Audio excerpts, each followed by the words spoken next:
Well, Shabbat Shalom. I'm going to go ahead and open us up in prayer this morning. Father, we are just so grateful. This is the day that you have made, and we will rejoice and be glad in it. Amen. Lord, we thank you for Shabbat. Lord, we ask that that Shabbat rest would fall upon us, especially if we've had intense weeks.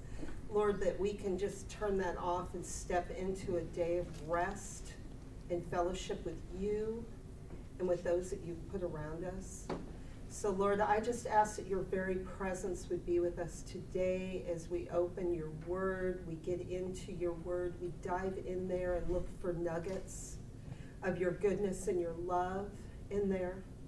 Lord, let it just grip our hearts in a new way. We ask for new aha moments on who you are and what you desire, Lord. And we ask this in Yeshua's name. Amen. Shabbat Shalom. Shabbat Shalom. Okay, so I know our portion starts Deuteronomy 11:26. I have to back up just a little bit because that's just who I am and what I do. Plus, I hate jumping into the middle of a thought. So last week we did get to the end of the portion in Deuteronomy 11, the loving and obeying with all your heart. But the thing that the Lord has really impressed on me, which is why I want to back it up a little bit again, is when we looked at Leviticus, we were looking at how to have a relationship with him, his holy presence, how to host that holy presence, how to commune with him. And it was really the focus of Leviticus was about man's relationship to the Lord, restoring that so that he could dwell amongst us. And then we jumped in to Numbers, and so much of that had to do with how to interact with your fellow man. Our relationship, the laws that were given that governed relationship, how to operate in a community. We saw so much of that. Now we're in Deuteronomy. Moses is getting ready to die. He's giving long speeches. You can tell his heart of what he really wants for them. But a lot of this is, okay, now you're going to go into the land. And this is how you can be in this land. And so much of Deuteronomy, I've been looking at this coming back, preparing to actually get into the land and the Lord's heart about him dwelling in the land, you dwelling in the land, dwelling with him in the land, and staying in that land. And I've been seeing a lot of parallels also this time going through of just the book of Genesis. I mean, we've got Genesis, we've got Deuteronomy. We've got these two book halves here. And we're seeing, once again, God wanting to dwell with man in a place that he's prepared. God wanted to dwell with man in the garden. They couldn't obey the one law that he gave them. Don't eat of this. And they're out of the land. They're out of the garden. They're out of his presence of being right there, walking in that. So now we're getting this all set up, but now instead of, we're not talking about two people. Now we're talking about a multitude of people.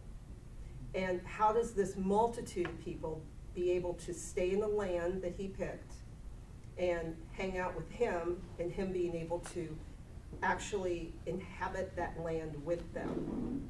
And because he's holy, and they need to be that way too. So that's kind of where I've started out on this, and which is why I wanted to backtrack a little bit. I want to start in Deuteronomy 11:8. It says, "Therefore, you are to keep the whole mitzvot that I'm commanding you today, so that you may be strong and go in and possess the land that you are crossing over to possess, and so that you may prolong your days on the land that Adonai swore to give your fathers and their descendants, a land flowing with milk and honey. For the land that you're going in to possess is not like the land of Egypt, which you came. There you planted your seed and watered it by foot, like a vegetable garden. But the land you are crossing over to possess is a land of hills and valleys. Drinking from the rain of heavens, it drinks its in water. It is a land that Adonai your God cares for. The eyes of Adonai your God are always on it, from the beginning of the year up to the end of the year. So I want to stop right there a minute. So basically, he's talking to them about this land that they're going to go in and take. And the fact that he says that this is a land that Adonai your God cares for. And I've seen different translations of that. Some of it is like, this is the land that God loves. Some of it's, this is the land that God cares for, just the same way Adam and Eve were supposed to cultivate and care for the land that they were put in. It's like God's bringing the rain, he's making it flourish, he's caring for this land. But I do kind of prefer the expression that it's something that he loves, that's really dear to him, that's precious to him. I mean, God created the whole earth, but it says that he specifically cares for this piece of property. Why do you think that is?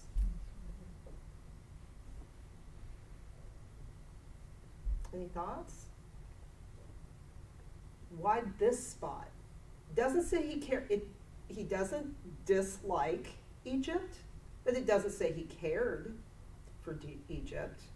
It doesn't say he cares for, later we see where he actually gives boundaries, but he picked a specific place. I can't help but wonder how he would find the desert so attractive.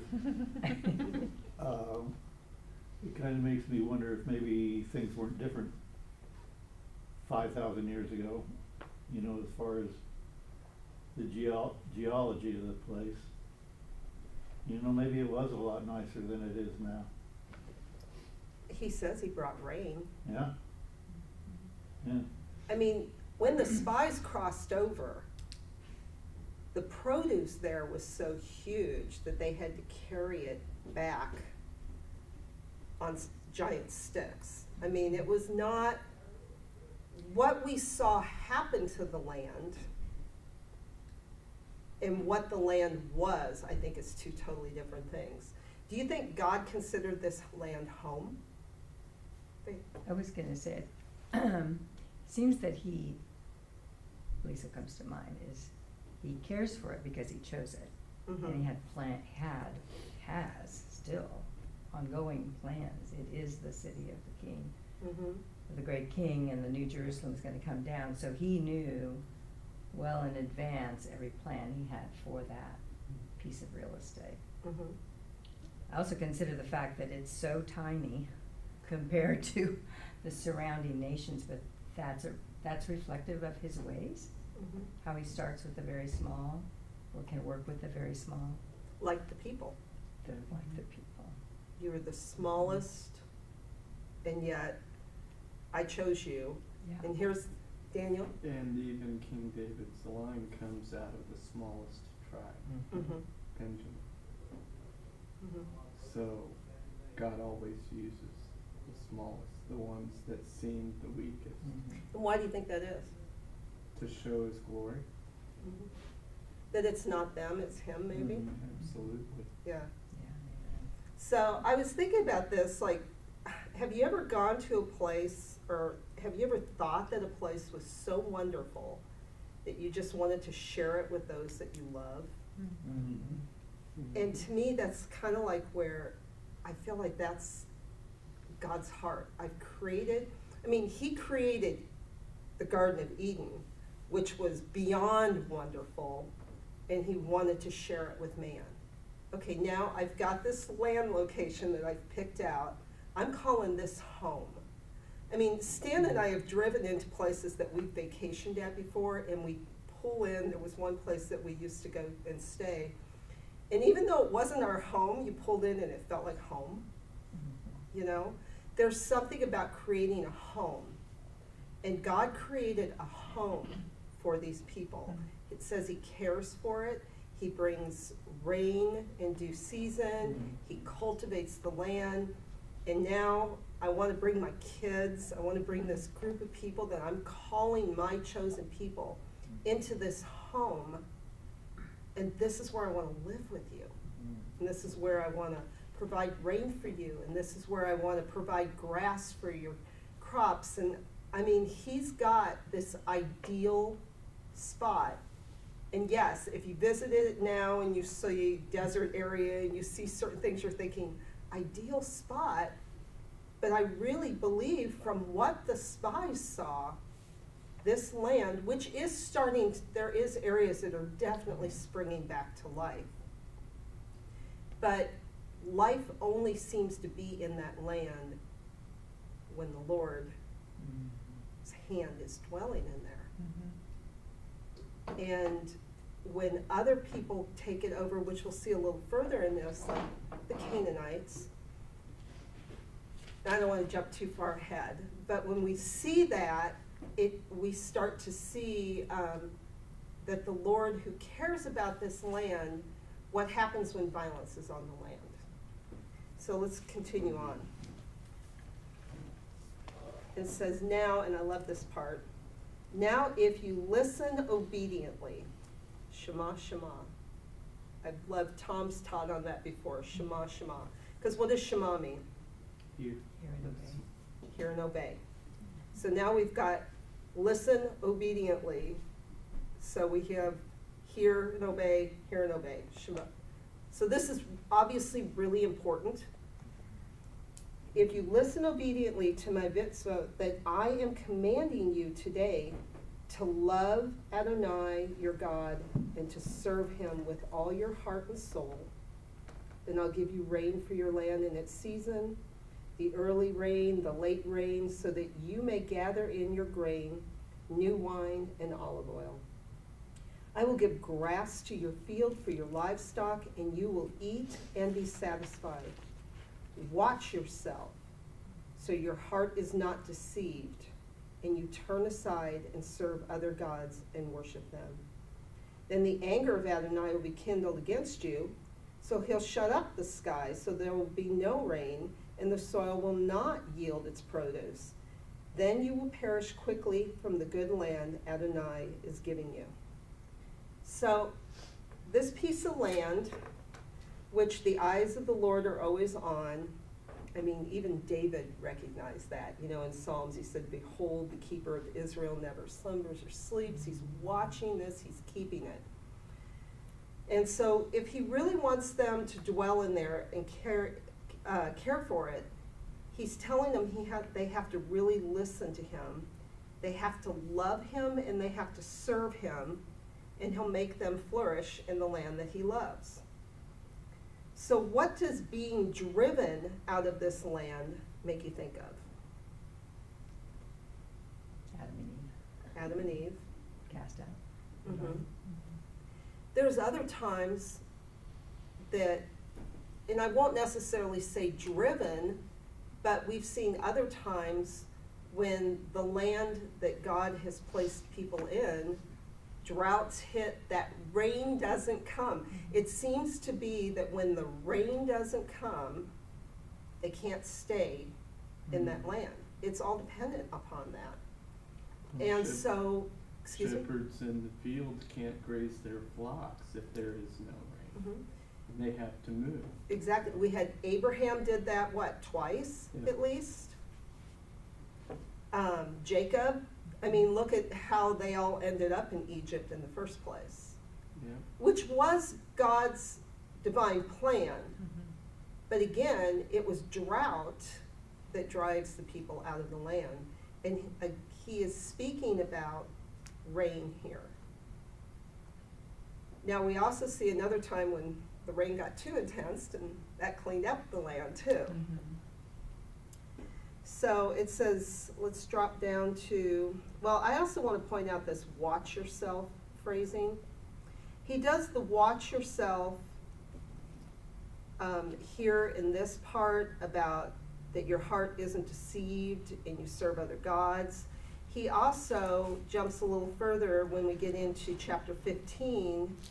Again, he's saying in verse 9, watch yourself so that there's no unworthy thing in your heart. So this watch yourself seems to be combined with where your heart is. Watch your heart. Watch where your thoughts are going. Watch what your desires are. If they're going after other idols and they're going after other gods, why aren't they satisfied with the God in their midst? What is it within them? So he's telling, watch yourself. Be careful about that. It obviously is an easy route to go if he has to warn them to be careful about it. So it says, therefore you are to set these words of mine in your heart and in your soul. You're to bind them as a sign on your hand, frontlets between your eyes. We recite this every week.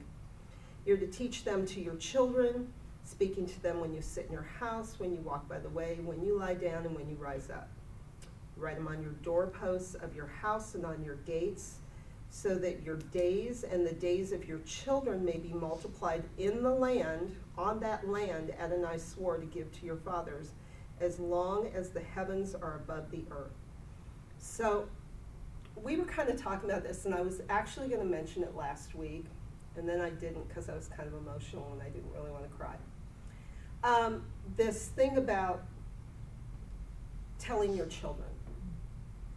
And I was kind of sitting there thinking about the Jewish people know their history because they did this. They know who, like even last week at the bar mitzvah, when he announced this is Iliad's son of, that I think is a practice that especially America, Gentiles, whatever, we've gotten out of the habit of knowing our family line, our family history. And on this, it's like, it goes beyond just teaching them the law. It goes into teaching them what their identity is, who their God is, what the story is, what the history is, what tribe you come from, the good, the bad. And like what ended up happening to me is a week and a half ago, because we've been moving my mom, I opened up a box of black and white photos. And there's all these family members. Nobody wrote any names on the back. And I'm going through these photos and I'm thinking, maybe this was my grandma when she was little, maybe this was, and all of a sudden I realized, like, I don't know who these people are, and they're my family.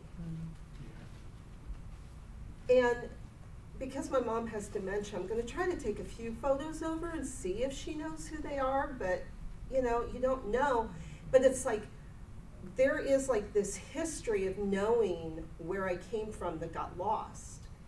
Yet the Jewish people within this did an amazing job keeping their story, their history alive. And by the time Yeshua comes on the side and you see his genealogy listed there, if they had not put that kind of importance on knowing what line they were from, who the grandparents from this tribe, we wouldn't even have that genealogy listing for Yeshua, which is super important because it fulfills prophecy. People have come to know Yeshua just from reading the genealogy. Yeah, yeah, the importance of teaching your children. And so like Stan and I had talked about this and we thought, you know, we need to start sharing stories with our grandkids about grandma and grandpa growing up, things that we knew about great grandma and grandpa, that type of thing, because by the time, and Stan kind of went through this too, by the time you've sometimes hit a real interest in that, they may be too old to remember the stories. Now, I have a grandfather that went and did the big genealogy thing on my dad's side. And Stan tried to write it in a book, and he was not a good writer. I mean, it was like not well done at all. But he took it back to like, I know my family came from England, you know, and I know like on my mom's side, I know part of the family came from Ireland. But the research of it, to know all of that, I feel like we've lost. And I feel like this is part of what he's saying. It's knowing God, knowing your identity, knowing where you came from, knowing who your tribe is. It's really important that the Levites know that they're Levites. They have a very specific purpose. It was really important, tribe of Judah, that we know, you know, this tribal thing is important. The good, the bad, all of it, they need to know. And so that's kind of when I started sitting in on that, that's something that's really striking with me right now, is how beautiful it is that the scriptures documented Abraham, Isaac, Jacob, in that family line, and it keeps continuing through, so that we don't have like this lost, it makes me sad when you hear the lost tribes thing all the time. It's like, but you don't want them to be lost. You want them to be found. You want them to know their identity. You know, we all want to know our identity. And yes, our identity is in Yeshua, but there is still something about, did I have a heritage of faith? Did I have grandparents that believed? You know, sometimes you get in there and you find some pretty ugly stuff too, which I have found some pretty ugly stuff in my family line too, especially pertaining to Germany and some of that stuff, and some of the antiques that I ran across, and I was like, what do I do with this? This is not good, you know, whether it's Masonic or whatever, but there's stuff. But it's good to know. Right. Well, you get in the Kings. Yeah. Like that's, I mean, we have all that history, you know, you keep reading in the Tanakh, like that's what's, Yeah. you know, you read Kings and Chronicles and you're like, and this king was faithful and this king did some really bad stuff and this, you know, and going back to like kind of coming back around to what you were talking about with the land even, like you see through some of that history sometimes it will talk about different things in the land, and eventually that's what's going on right in the major prophets, right? It's like they turned so far towards evil that basically the land has spit them out, it says, you know, and it's like, and these prophets are like, if you'll just turn your hearts back, you can go, the land will be restored to us. Like that's always a part of it.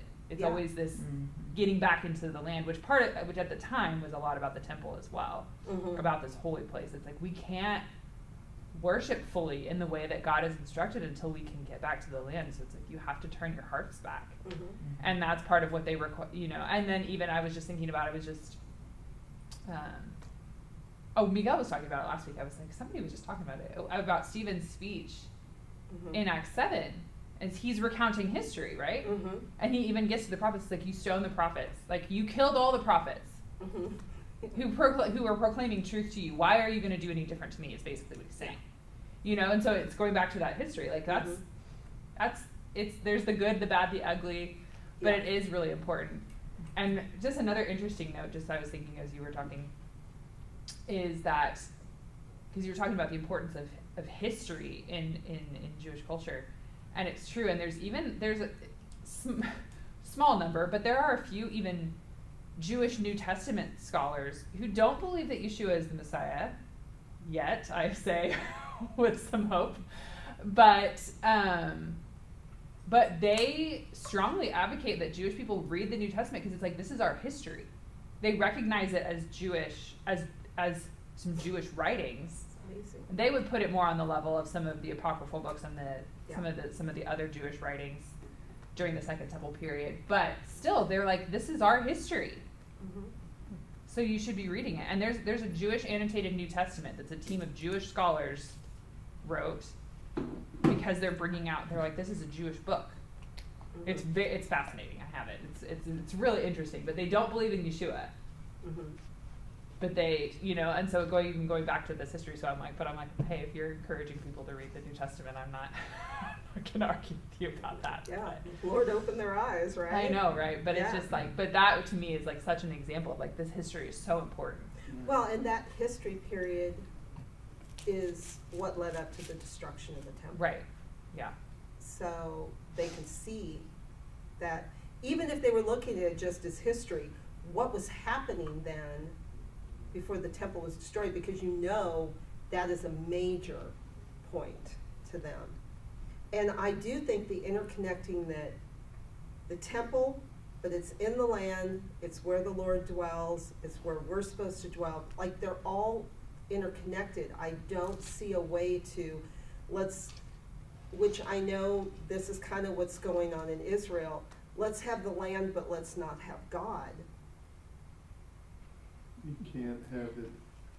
Yeah. Sorry. Yeah. It does. Or you've had the flip group, well, we've got God, so we don't need the land because God is everywhere. Well, he is, but that doesn't negate that he chose a place. His people, there's a chosenness in that, and the land, there's a chosenness in that. And I think these chapters, this is like that urgency on Moses' heart. I don't get to go in there, but guys, don't blow this. The Lord's given this to you. Well, Yeah. it's all connected to the covenant Yeah. promise. Yeah. Land, seed, blessing. Mhm. Right there you have Yeah. heritage. Mhm. You have the land that God chose, the blessing that Mhm. comes from keeping covenant, and the curses that come from breaking covenant. Exactly. It's all right in there.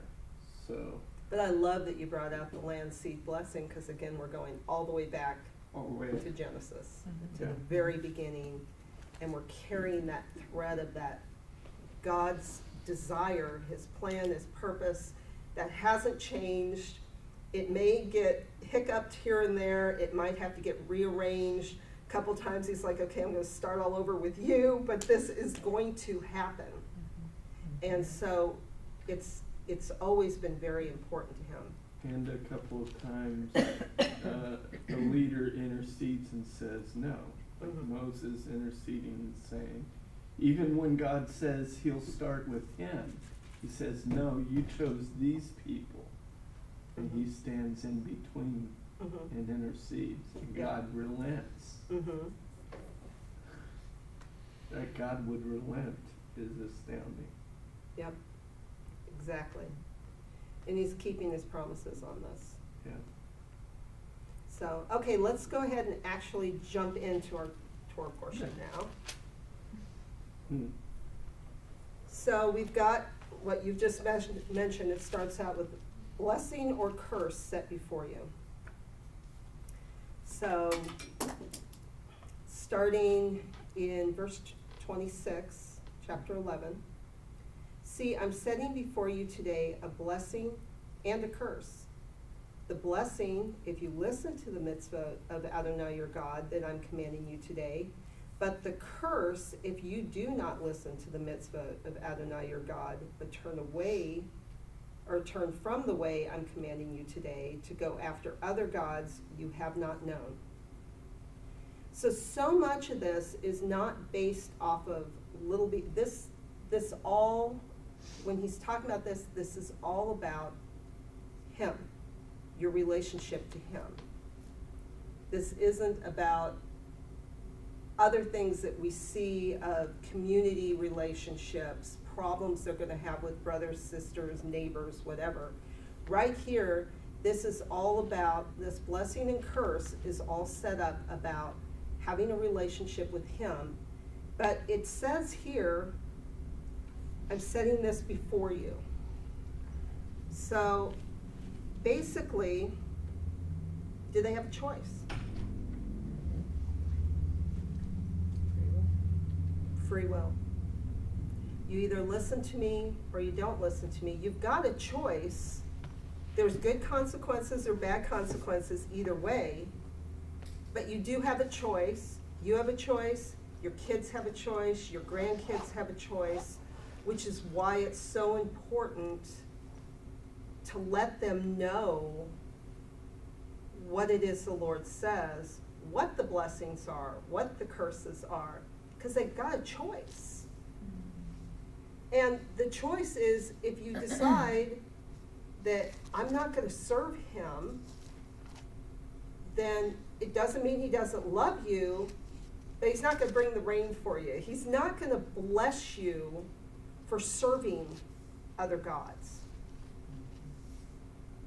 You know, in a marriage relationship, you know, a spouse isn't going to bless another spouse for chasing after somebody else. I mean, it's just that relationship is not going to work. And this is like, I really want this relationship to work. You've got a choice. You can listen to me and do this, or you cannot, and then you won't be blessed. And it's pretty like super basic. It's not like the 613, let's go down each individual law. This is just like love God or love idols. And it seems extremely cut and dry. It's also the difference between obedience and disobedience. God loves obedience. He blesses obedience, especially free will out of love. Love freely given is shown by obedience. Yep. Love that's not given is shown by disobedience. And there are consequences for both. Yeah. There are terms of relationships, whether it's husband to wife, friendships. We all have expectations on our relationships. And betrayal, regardless of, you know, whether by word, by action, or whatever, there's just expectations on that. If I love somebody, Elena's my friend, so I'm not going to go around and badmouth her to other people. That's not loving my friend, right?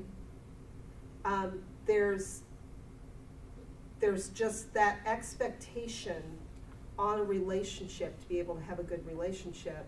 And then he says, for you're about to cross over the Jordan to go in and possess the land Adonai, your God, is giving you.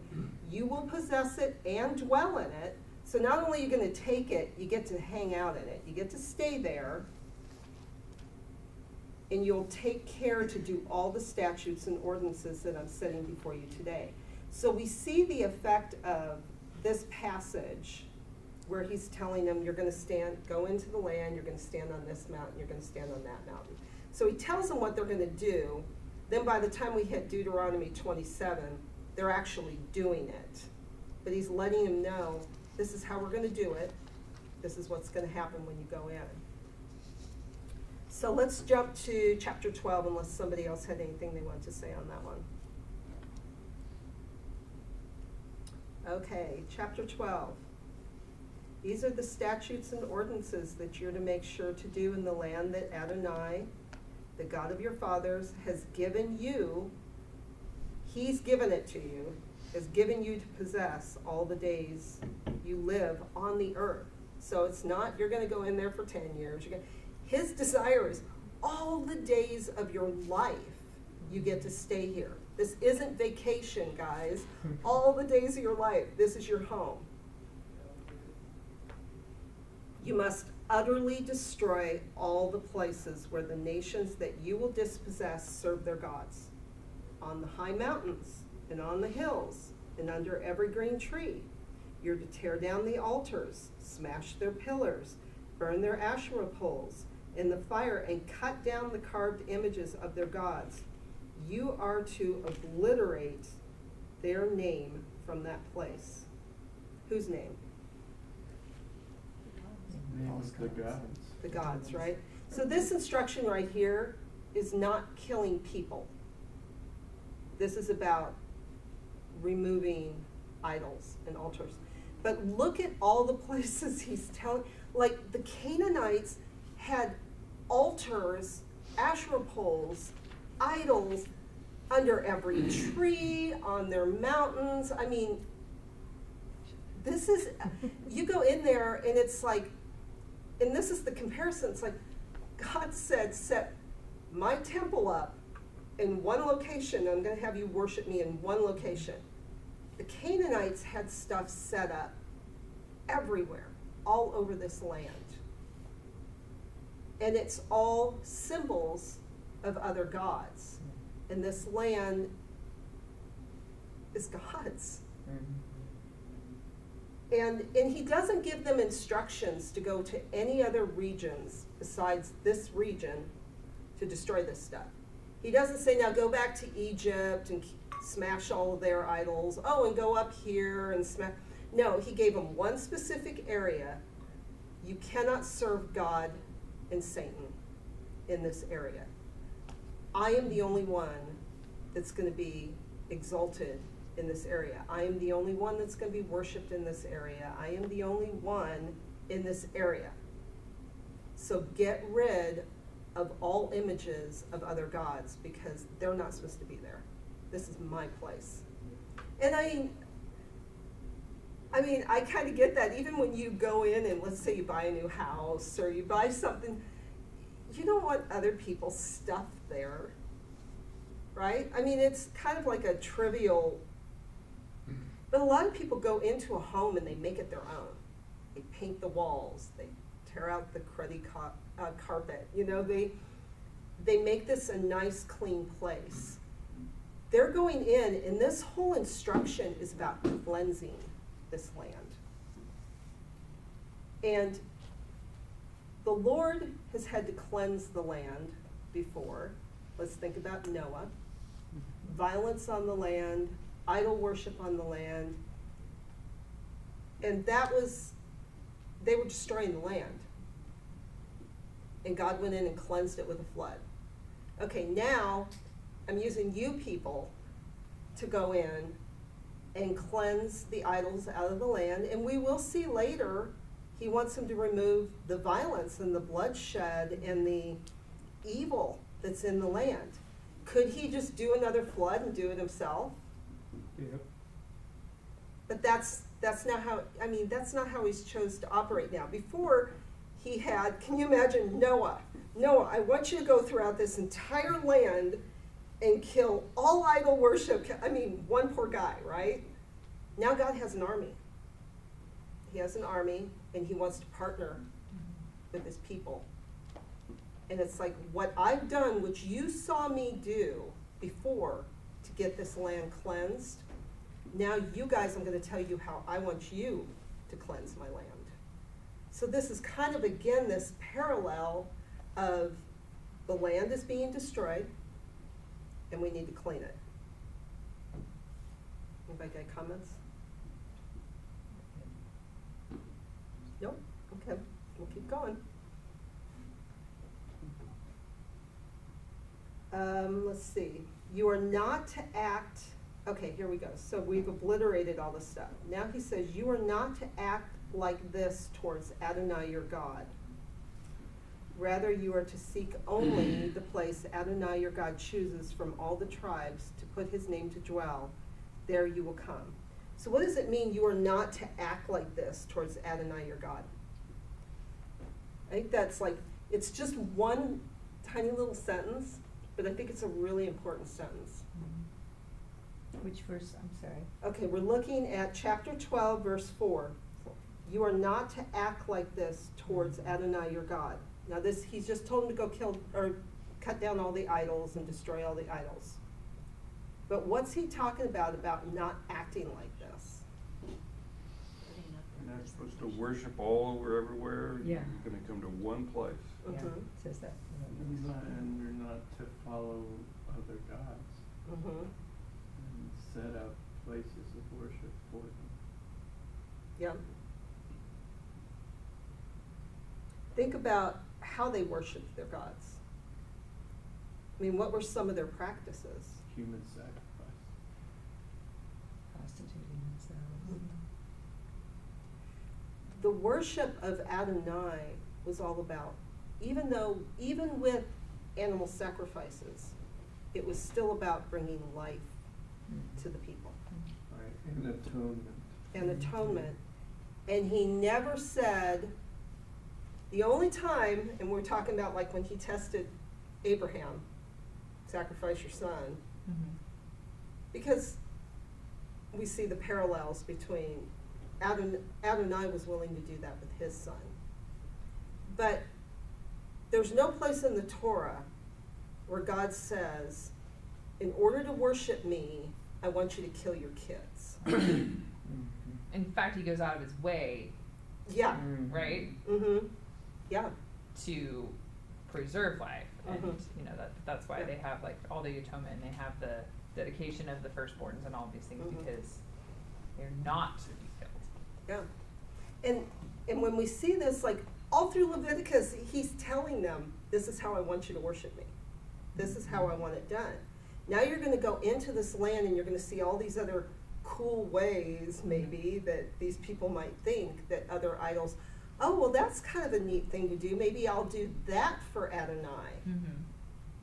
And he's like, yeah, There's don't no do it. place for degradation in how he wants to be worshipped. Mm-mm. Yeah, especially when you think about like, because what's the reason that they're like when they're the ways that they're worshiping all these other gods? What are they trying to do? They're trying to earn the favor Mhm. of all these other gods. So if they're seeing this worship going well for these other people, they're like, well, maybe that will work for the Lord. Mhm. You know, if they do it. And I think there's also this temptation sometimes we see to like because this was also a practice in the land. So it's like you go and you conquer a group of people, you take down their idols and you put up your own.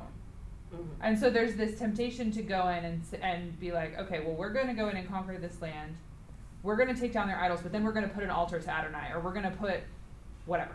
We're going to build something Mhm. in honor of the Lord. And the Lord's like, no, I don't want you to do that. Yeah. And it's part of it, he's trying to, I think part of it too is he's trying to keep the unity of the people. Mhm. Because, you know, they're going to go in, they're going to portion out the land. Mhm. But all these tribes and every tribe wants to honor, you know, wants to build something. Mhm. You have 12 different sites, or however you want to. 11, I guess, technically, because Levites don't get land, but whatever. They build all these different sites. Then you're destroying the unity of the people of Israel, also. And we see this become a problem eventually later on in the story when we have the division between the northern and the southern kingdom, because they build another altar. They build you'll see it if you go to Israel. You'll see it. You'll see where the altar of is in Tel Dan, up in the north.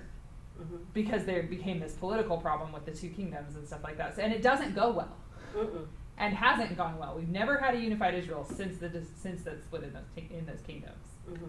And another thing too is it not only divides the unity of the people, it prevents a genuine trust in a God you can't see. Mhm. If you build an altar, you tend to make that more real than your trust in God. Yeah. And once that happens, it's easier to accept idols in place of God. Yeah.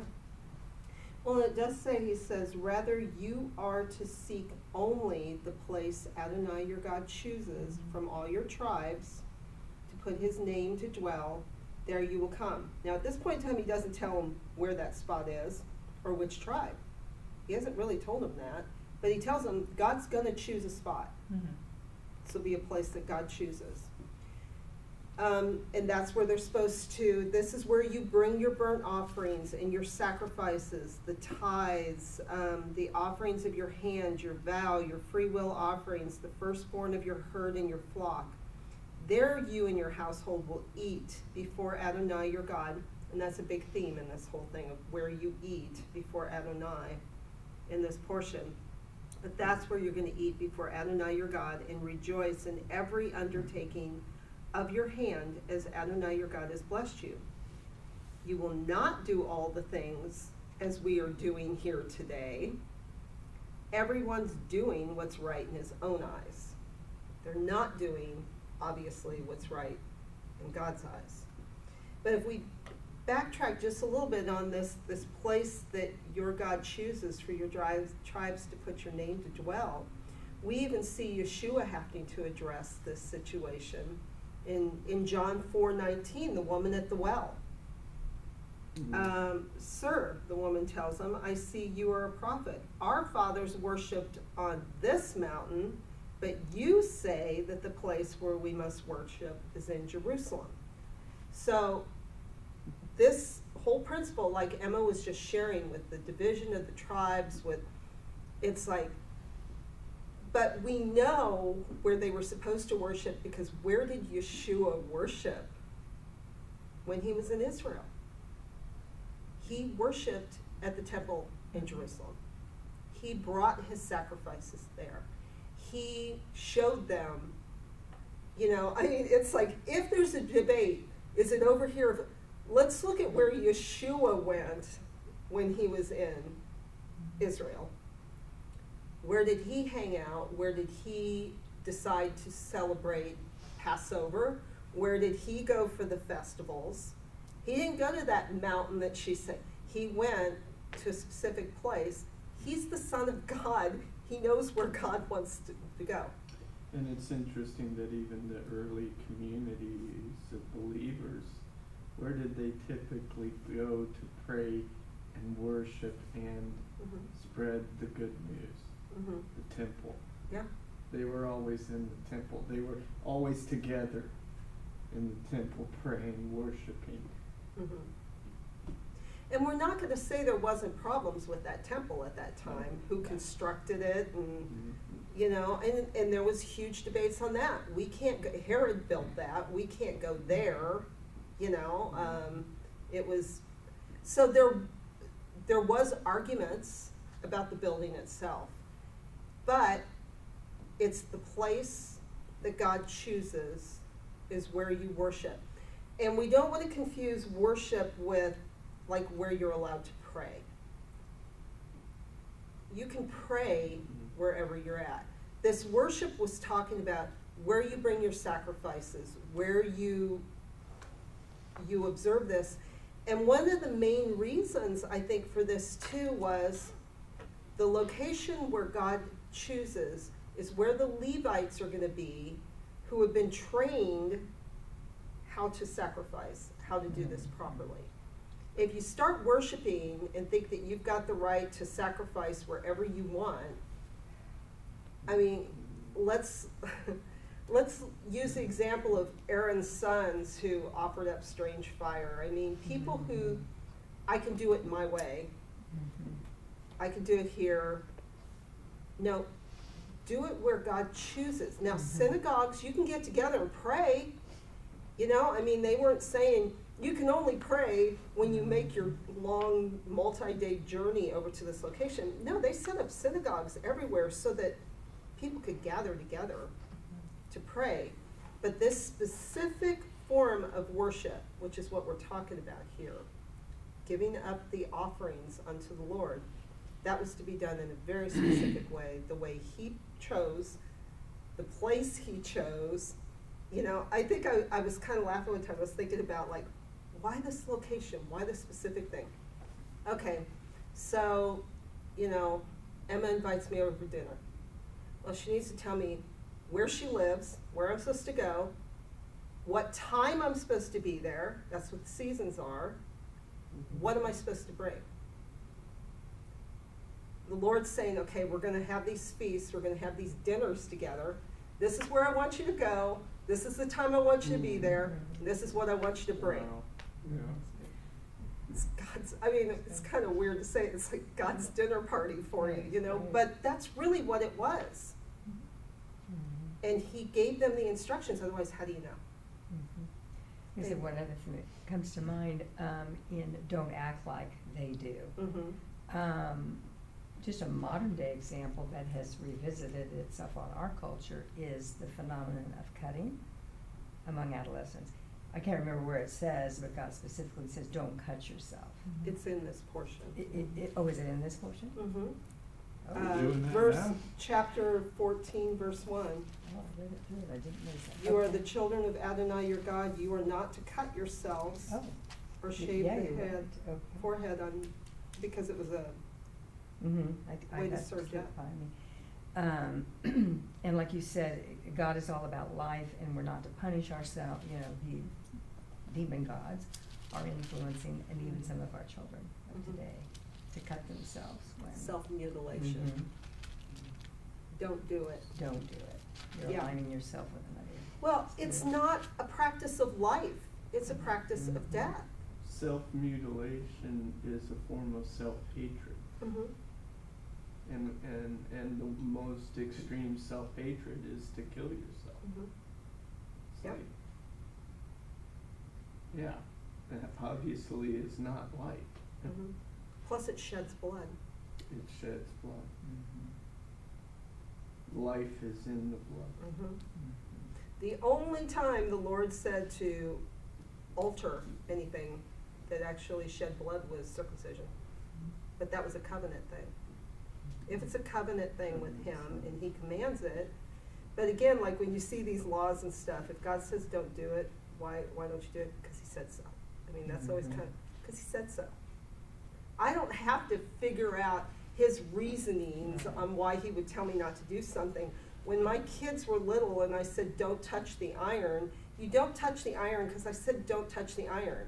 If I had to sit with a 2-year-old and explain, well, then you'll burn yourself and you'll get a blood. It's like, Stan and I, we'd get to this point with the kids, well, why? Because I said so, you know? It kind of gets to that point. It's not that we're not supposed to ask him why, but check your heart on why you're doing that. You wanna know why, you just wanna argue, so we're not going to. Yeah, yeah, exactly. So let's keep going. So basically he's saying here, don't do what's right in your own eyes. He wants you to do what's right in his eyes. If you want him to dwell with you, do it his way, right? Let's see. One little phrase that Dennis Prager had on this place in which God called to worship, it says, Moses called for a place in which to worship God. Whereas the Canaanite gods were worshipped all across the land, God's to be worshipped at only one site that he designates. And again, it was under priestly supervision. There was a reason for the Levites. There was a reason that the Levites didn't get their own land. There was a reason why they were sacrificing this inheritance of property, because they were God's inheritance, and they had the instructions and they knew how to do it.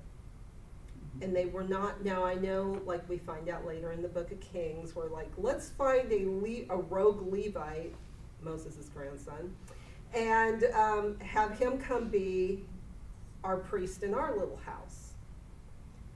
You know, which is that grieves you, that some people still were determined to do it their way.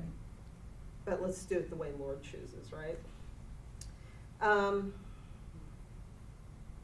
Also, another time when it said that everyone was doing what was right in their own eyes. If you look in Judges, it says, in those days there was no king in Israel. Everyone did what was right in their own eyes. And it was not going well for them. Proverbs 21:2 says, all a man's ways seem right in his own eyes, but Adonai weighs on the heart. He weighs that heart. Okay, so down to verse 10.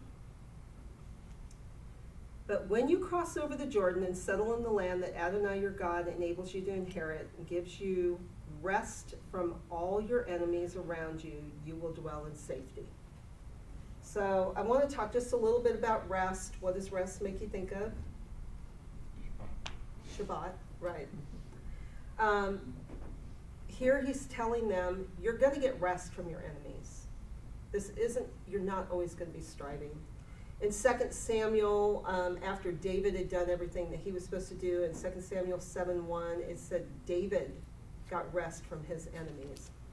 And the same word is being used. It's pronounced shakwat, and it means to rest, to settle down, and then to remain.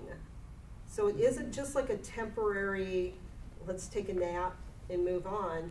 I mean, they get to rest, they get to settle down, and they get to remain. The words that come to mind are dwell and abide. Mm-hmm. Yeah. Which it's an implication that the temporary can become permanent. Yeah. What does abide mean? To dwell with And remain in. and remain in. I kind of almost think of it as a covering. Yeah. like you kind of step into something and it surrounds you, and Like your covers you. abode. Like a chuppah, Yeah, yeah, coming under the covering of God. like a giant bubble.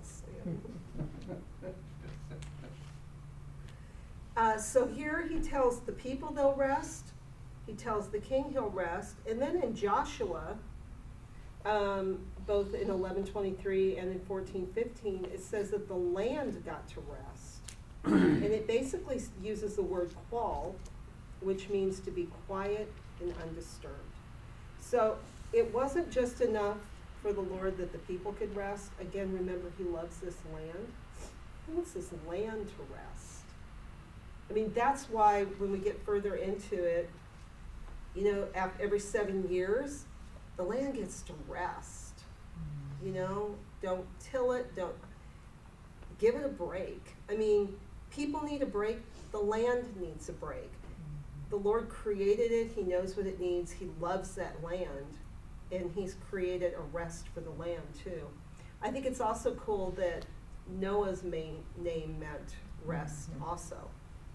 And so we see in the story of Noah, the land was full of violence. I mean, the Lord even says it's like utterly destroyed, right? When he's talking about it, these people have shed so much blood, there's so much violence, they've ruined my land.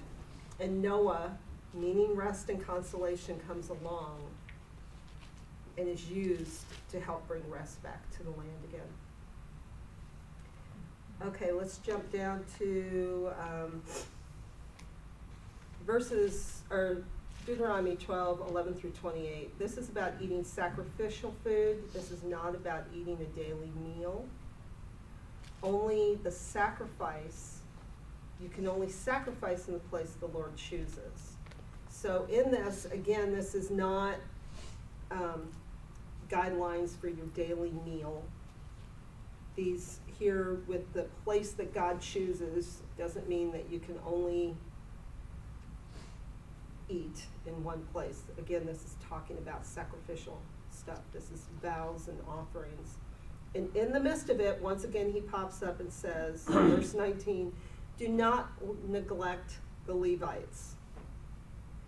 There needs to be a appreciation for what this group of people are doing for you. Don't neglect them. They don't have a field to go harvest out of. Now, I don't know, like, there was land areas that they were given to live on, but I don't think they got to reap the produce and the stuff that the other tribes that got multiple lands, because they have a specific job. And he's again saying, don't forget about these people. And then also this kind of goes into, which I don't really want to get into this debate, but part of this is about, with eating the sacrifice, you could get into eating food sacrificed to idols. He's telling them, we don't want to go there. Don't do that. I've got a specific way to eat it. You eat food for meat that I've told you to eat. You don't eat food sacrificed to idols. And we start seeing all kinds of disunity going on in the book of Corinthians in particular amongst the pagans, the Jews, coming together.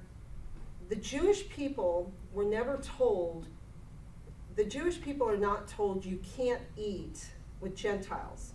It all just has to do with the diet. Don't, some of them bring their own food, and you're still supposed to fellowship with people over food, but eat what I told you to eat. So then we jump into, chapter 13. Let's jump to there, unless anybody else had anything they wanted to say about sacrificial food. Okay, 13. Beware of false prophets. Okay. Whatever I command you, you must take care to do it. You are not to add to it or take away from it. Suppose a prophet or a dreamer of dreams rises up amongst you and gives you a sign or a wonder, and the sign or wonder he spoke to you comes true, saying, let's follow other gods. that you have not known, and let's serve them. So we've got love God, serve God, right? You must not listen to the words of that prophet or that dreamer of dreams, for Adonai your God is testing you to find out whether you love Adonai your God with all your heart and with all your soul. Adonai your God you will follow, and him you will fear. His mitzvot you will keep, and to his voice you will listen. Him you will serve, and to him you will cling. That prophet or dreamer of dreams must be put to death. For he has spoken falsehood against Adonai your God, who brought you out of the land of Egypt to redeem you from the house of slavery, to entice you from the way Adonai your God commanded you to walk, so you will purge the evil from your midst. So, where do we want to go with that one? Number one, discernment, guys. I mean, just because a sign came true doesn't mean the message is. It said God permits the false prophets to test you. What does that make you think of? Being set up by the man. That's, I think you could view that as God doing something mean, like he's testing. I don't think it's that at all. We all get tested. Emma gets tested in school. You get tested to see where you're at, what level you're at. Yeshua was tested. Abraham was tested. This wasn't God being mean. God wasn't mean to his son, I mean, he was, recently, like with stuff that's been going on, I keep thinking about that phrase, lead us not into hard testing, but deliver us from the evil one. That's kind of looks like that's what's going on right here in this. It's interesting because my first thought in hearing that is, do I understand he doesn't lead us into hard testing, but he does lead us into testing. Mm-hmm. He's not saying there he doesn't lead us into any testing at all. Mm-hmm. He's saying, I won't lead you into a hard test that you can't handle. It's not about what he needs to know, it's about what you need to know if you've got it or not. And also, there's issues of spiritual authority when we pass tests, and we know that the enemy has to ask God permission to, like with Job, to test him. So yes, it's most definitely his, part of his ways are testing and proving us. So when Yeshua was tested, what did he use as his response? The word. The word. So again, this comes with discernment. Mm-hmm. You're not going to get led astray if you know the word. Mm-hmm. People that don't know their word really well, or even a dream. I had this dream. I mean, how many cults have we seen spring off because somebody had a dream or an angel supposedly visited them? And they get off into something that has nothing to do with the word. Know the word. And it's just kind of like I want to say to people, discernment, guys. Mm-hmm. Know the word and get some discernment. Mm-hmm. My thought was escaping me when I was talking before, because I want to come back to what you had said about signs and wonders. Mm-hmm. Because I think there is a very real practical application in our day not to chase after signs and wonders for the sake of signs and wonders. Because the word does say even the Antichrist will attempt to deceive, if Mhm. possible, even the elect through Mhm. signs and wonders. Mhm. So, So when we get into this chapter, it's basically giving 3 ways Mm. in which these people are tested on this or tempted to be led astray. First, it's a false prophet performing wonders.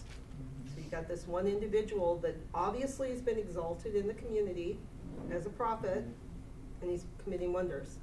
The second one is a relative or a friend who entices people to idolatry in secret. Your brother, your sister, your mom, your dad, your aunt who's got a new revelation. I mean, there's just stuff out there. This is family and friends, people that are close to you. And it does say they try to do it in secret. And if you do something in secret, the only reason to do something in secret is because you probably know you're doing something wrong. Right? Probably. Yeah. And the third way was an Israelite town, not a pagan town. They're very clear on this. This is an Israelite town that's been lured into worshiping false gods. So this is, again, all within the community. Right now, he's warning people within the community not to be deceived by people that are Israelites, that are within your community. He's not speaking to them about, don't go down the street to the pagan place. And right now, he's talking about keeping the community pure, keeping the community right, making sure the right message is presented. Anything that's going to cause you to chase after other idols and other gods, he's trying to shut down here. And the result is extreme. He's not saying if a Canaanite comes in and tells you to worship somebody, put the Canaanite to death. But he is talking about putting prophets to death that are telling you to go away from God and worship. I mean, it's extreme. You put your hand to him. You don't defend your brother or sister, even if it's your natural brother and sister that's going around that's trying to lead people away from God, because this is a purposeful intent. This person isn't just mildly deceived. They are purposely trying to lead you away from God. And he has a very strong response to that. And I personally don't have a problem with it. Now, putting them to death, I mean, he talks about putting them to death, but we've also talked about, sending somebody out of the community a lot of times is a death sentence too. But here he's talking about stoning people. I mean, he's saying, do not tolerate it. This is an early group of believers that have just gone into the land, and we need to get this established because the Lord wants to dwell, and we need to create a holy place. Any comments? Yeah, go for it. This is a passage that explains why some Jews reject Christianity. Because they have been taught that it's a different religion, a different God, and that you're asking them to follow a different God. And so they're not supposed to look, if they're a devout Jew, they're not supposed to follow, because you're leading them away from the one true God. Which is why it's important when you're presenting the gospel to present it in a messianic context. Jesus is a Jew, he's the Jewish Messiah, that use the language that explains the true meaning of the Messiah. But a devout Jew, this passage will tell him not to listen to you when you're talking about, come to Jesus, come to our church, come to, give up your Jewish ways and come over here and be a Christian. That's against the Torah. That's Well, and that's, again, that presentation, like we talked about earlier, knowing the story, like what Stephen did when the disciples, Paul, they gave the full story to explain who this Messiah is. This isn't Zeus. We're not chasing after a foreign god. The Messiah you've always waited for and has been looking for, he's here. And to be able to present it that way, I'm not asking you not to serve God. I'm showing you the Messiah's arrived. And so, yeah, that's there. And it's almost 10 till, so I'm gonna go ahead and close this down. That was a good discussion. Yeah, very good. We have, one fast thing I'll say. Because we do get from this, they go into eating clean food and kosher rights. And then we go into the tithe. And there's something really cool about the tithe on this. Growing up, I always heard the tithe. Tithe because that means you trust God to provide, right? Tithe, and it was always like, and then you hear people say, I can't afford to tithe, I don't have the money, The tithe in this context is you are tithing the best of your produce, the best that you've got, but you get to eat it. I mean, throughout all of this, you get to eat it, you get to share it with the poor. This isn't like I'm giving my $100 and I'm out $100. This is you come together, you bring your best, and then you eat it before the Lord. This is like, I get to have the best. I'm not giving my best away that I don't get to partake in this at all. And when I read it from those contexts, I thought, and even when it said, if you can't carry your best, change it out for money. And then it says, when you get there, you get to buy whatever you want, and then you get to go and eat it before the Lord, or drink it before the Lord. The tithe was like a really cool thing on this because they partook of what they were tithing. It wasn't a heavy sacrifice. This was a joyous thing. And it was a thanksgiving, and even if it was the animal that didn't get to, walk around much because you want the really tender meat, then you get to eat that. But it also gives the instructions on there with the tithe to remember the Levite, take care of the poor. Everybody gets to rejoice in the goodness that the Lord's provided you with that year. Here's, take 1/10 of it, and let's rejoice with it. And I loved that concept of tithe rather than pass the hat, throw your 10% of whatever you brought in this week, and hope you can make your bills. That's not what the tithe was about in this. This was a celebration. Do you hear the unity that builds? Yeah. Yeah. That's Take care of everybody beautiful. with this. We're going to have a party. Yeah. That's really good. That's cool. Well, I'll close this in prayer. Lord, I just thank you for this time to dive into your word. God, I thank you that you are such a good God, that you really, really want us to dwell with you. You really want the fullness of everything there.